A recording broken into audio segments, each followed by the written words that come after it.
Let's talk about this idea that literally no one can do it like we do it, or no one can do it like I do it as business owners, and where it's important and really powerful, and where it can actually like start to cockblock you as you grow and as you start to need to hire and receive help in your business. So the first part is like the empowering and really good part, and that is like really no one can do it like you do it.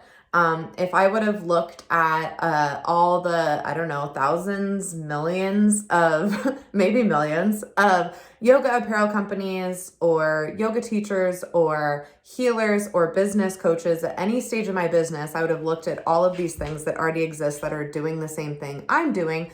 I would have never gotten started in the first place.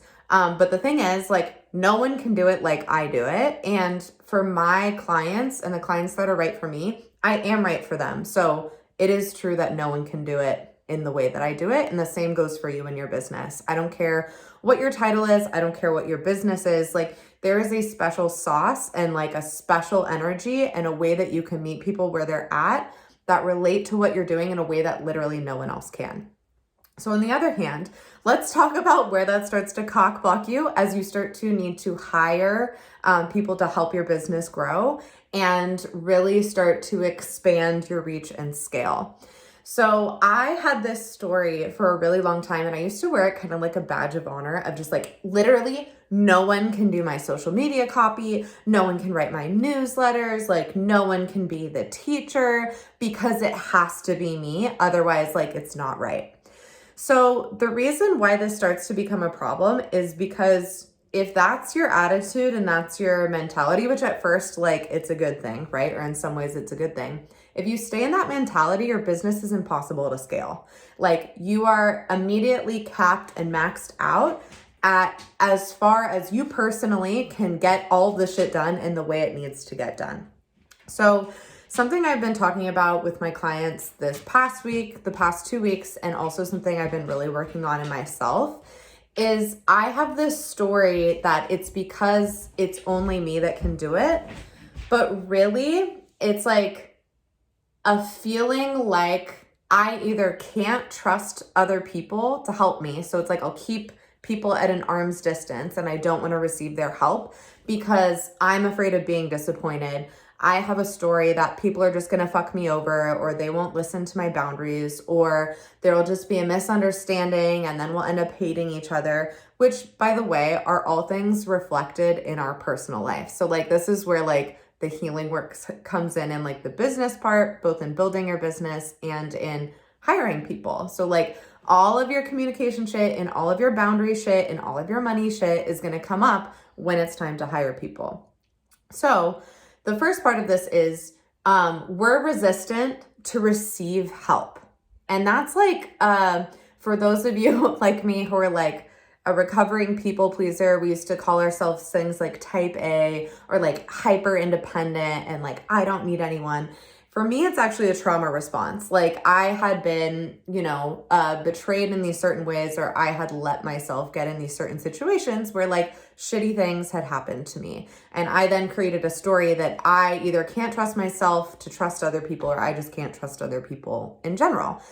And that's just simply not true. And it's in identifying like my role in that and the way that I step into a scenario that is actually affecting the outcome. And also, if you do have times when you have issues with communication, or there is a misunderstanding, or someone you hire isn't good at their boundaries and then they get resentful towards you, and then, you guys part ways or they freak out or whatever ends up happening, like, some of that's not us. Like we play a role in that, but that doesn't have to turn into a story that, I just can't have that because I'm not that kind of person.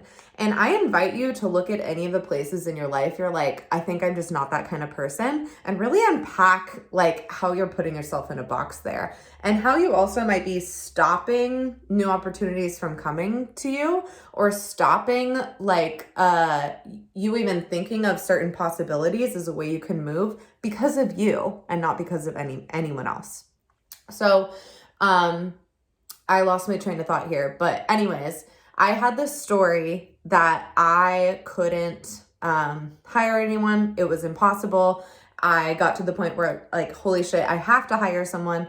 Oh, this was the second point I wanted to say, is that I used to think, and I used to be really proud of the fact that I used to do everything myself. I was like, I'm the everything girl. I ship the orders and I get the clients and I write my own copy and I, do all these things and wore this like a badge of like suffering honor. But really what I'm learning as I scale up in my business and as I'm helping clients do the same, what's really true is that if we're going where you say you want to go, your business needs to run seamlessly without you. So if you call in sick, if you can't show up to something, if something personal comes up, or you're passionate about another project and need to shift gears, everything needs to be working still. That is a reflection of a true business owner, a true CEO to me. It's not everything will fall apart the second I have something really intense and personal come up and I need to take a week off. I'm not a business owner at that point. The business is owning me. Like if I'm shackled to this thing that cannot move without me or without my like physical participation and presence, like that's not a sustainable business. So if you are someone who's like really proud of, like me or how I was, of this idea that it's like, it's you and it's always been you, I want you to think about what it would feel like to be able to trust someone to help you, be able to trust yourself to communicate what you need and communicate your boundaries, and also what it would feel like to receive help. Like even when I say that, I can feel my low back and my second chakra, like receiving help. Like you don't have to do this by yourself. Not everyone's gonna fuck you over. And even if there is a misunderstanding, it doesn't have to be this story about how now see Alex is all on her own again, like shoulda known better. And it's like, no, you just learn and adapt. And the more mistakes I make, the more value I have added to what I bring my clients and my business anyways.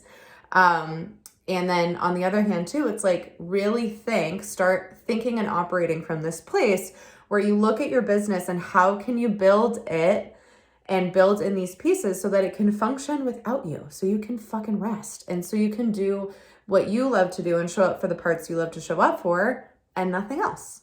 So would love to know your thoughts. And thanks for being here.